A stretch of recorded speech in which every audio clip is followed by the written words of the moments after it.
Hello दोस्तों, आज की वीडियो में हम बात करने वाले हैं पार्ट 6 त्रिभुज, उसके इम्पोर्टेंट बिंदु और अगर फॉर्मूले होंगे इसमें तो उनको भी हम देखेंगे। बहुत ही इम्पोर्टेंट टॉपिक है। पिछली वीडियो में हमने पढ़ा था समांतर श्रेणी के महत्वपूर्ण बिंदु और सूत्रों के बारे में। तो आइए स्टार्ट करते हैं आज के टॉपिक पार्ट 6 त्रिभुज के महत्वपूर्ण सूत्र और बिंदु। कक्षा 10 का मैथ का सब्जेक्ट है, उसका पार्ट है त्रिभुज। तो पहला बिंदु है आपका समरूप आकृतियाँ। समरूप आकृतियाँ क्या होती हैं? एवसादे वाले क्वेश्चन आ सकते हैं, वन लाइनर क्वेश्चन आ सकते हैं, एक शब्द या एक वाक्य वाले। आपको पूरी परिभाषा दे दी जाएगी और पूछा जाएगा ये आकृतियाँ कौन सी कहलाती हैं, या फिर ऑप्शन भी दे दिए जाएंगे आपको। समरूप आकृति, सर्वांग आकृतियाँ, इस तरीके से 4 ऑप्शन मिलेंगे और आपसे पूछ लिया जाएगा कौन सी आकृति है ये। तो पहला बात कर लेते हैं हम समरूप आकृति। तो समरूप से तात्पर्य समान रूप से है। सम यानी समान और रूप यानी आकार। समरूप से तात्पर्य सामान्य रूप से है, अर्थात वे आकृतियाँ जिनका रूप या आकार समान होता है समरूप आकृतियाँ कहलाती हैं। इसको हम कैसे डिनोट करते हैं? इसको हम ऐसे डिनोट करते हैं, यानी कि इसको इस प्रतीक के द्वारा उपयोग किया जाता है। अगर आपको ये प्रतीक दिख जाए तो समझ जाइए ये समरूप का प्रतीक है। दूसरा बिंदु है सर्वांग सम आकृतियाँ। सर्वांग सम को कैसे डिनोट करते हैं? इक्वल के ऊपर ऐसे, अगर खाली ये आए तो समरूप और इसके नीचे बराबर का निशान भी आए तो वो सर्वांग सम आकृतियाँ कहलाएंगी। तो सर्वांग सम से तात्पर्य है सभी अंग समान हैं, अर्थात वे आकृतियाँ जिनका रूप आकार समान होने के साथ साथ उनके सभी माप भी समान हो सर्वांग सम आकृतियाँ कहलाती हैं। और सर्वांग सम के लिए हम प्रतीक कौन सा यूज करते हैं? ये वाला। समरूप के लिए ये वाला नोट दे रखा है आपको। सभी सर्वांगसम आकृतियाँ समरूप होती हैं, परंतु इसके विपरीत सभी समरूप आकृतियाँ सर्वांगसम नहीं होती। यानी कि जितनी भी सर्वांगसम आकृतियाँ होती हैं उनको आप समरूप कह सकते हैं, लेकिन सभी समरूप आकृतियों को आप सर्वांगसम नहीं कह सकते। तीसरा बिंदु है समरूप त्रिभुज। दो त्रिभुज कब समरूप होंगे? दो त्रिभुज दे रखे हैं आपको और उनसे पूछा जाए कि ये समरूप हैं या नहीं, तो उनको कैसे निकालेंगे आप? उनके संगत कोण बराबर होते हैं। अगर उनके कोण दे रखे हैं, जैसे मान लीजिए ये दो त्रिभुज हैं, एक मान लीजिए आप ABC और ये मान लीजिए PQR। तो ऊपर वाला कोण कौन सा है? A। तो इधर वाला ऊपर का कोण कौन सा है? P। तो ये दोनों कोण बराबर होने चाहिए,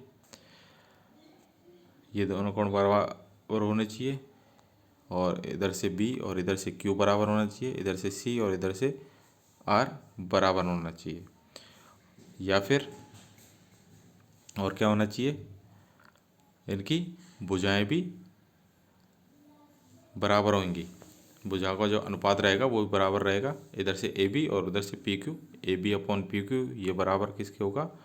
BC अपॉन QR के और AC अपॉन PR के। इसके अलावा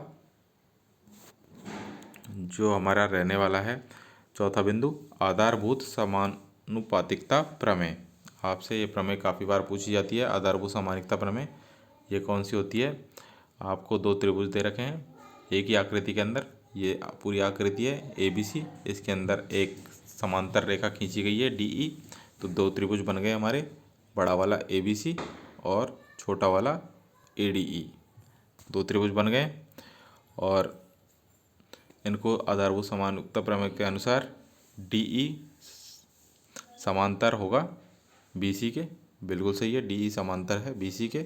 और AD, ये वाला AD, ये अनुपात DB ये किसके बराबर होगा?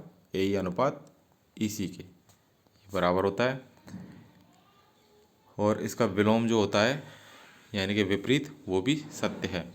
यानी कि पॉइंट जो 5 है आपका, त्रिभुज की समरूपता की कसौटियाँ वो कौन कौन सी होती हैं? A यानी कि तीनों कोण बराबर होने चाहिए, जैसे कि आपको बताया था A बराबर P के, B बराबर Q के और C बराबर R के। इसके अलावा दूसरा है AA यानी कि दो संगत कोण बराबर हों। दो संगत कोण, दोनों में से कोई दो संगत कोण ले लीजिए A और B और उधर से P और Q ये बराबर होनी चाहिए। अदरवाइज SSS यानी कि तीनों संगत भुजाएं समानुपाती हों। तीनों भुजाएं बताई थी आपको, AB अपॉन PQ PC/QR और AC/PR। इसके अलावा चौथा है आपका SAS। तो मोस्टली आपसे SAS ये पूछा जाएगा काफ़ी बार, और बाकी 3 भी आपको याद रखने हैं। ये होता है एक संगत कोण बराबर हो तथा 2 संगत भुजाएं समानुपाती हो। एक कोण ले लीजिए आप और 2 संगत भुजाएं समानुपाती होंगी।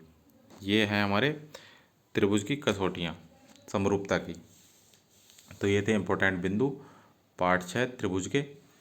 आई होप आपको वीडियो अच्छा लगा होगा। वीडियो अच्छा लगा तो वीडियो को लाइक शेयर जरूर करें। चैनल को सब्सक्राइब करना ना भूलें। डिस्क्रिप्शन में हमारे टेलीग्राम चैनल और व्हाट्सएप ग्रुप का लिंक है, दोनों को ज्वाइन करके रखें जिससे एग्जाम से रिलेटेड सारी इन्फॉर्मेशन टाइम टू टाइम आपको मिल सके। मिलते हैं नेक्स्ट वीडियो में। Thank you.